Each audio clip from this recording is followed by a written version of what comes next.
Narrated by Ubadah bin As-Samit, who took part in the Battle of Badr and was a Naqib, a person heading a group of 6 persons.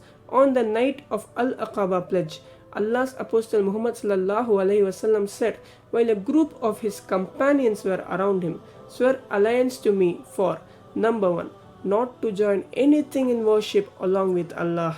Number 2, not to steal. Number 3, not to commit illegal sexual intercourse. Number 4, not to kill your children.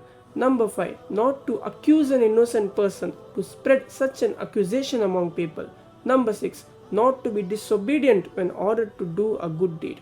The Prophet ﷺ added, "Whoever among you fulfills his pledge will be rewarded by Allah, and whoever indulges in any one of them except the ascription of partners to Allah and gets the punishment in this world, that punishment will be an expiation for that sin. And if one indulges in any one of them and Allah conceals his sin, it is up to him to forgive or punish him in the hereafter."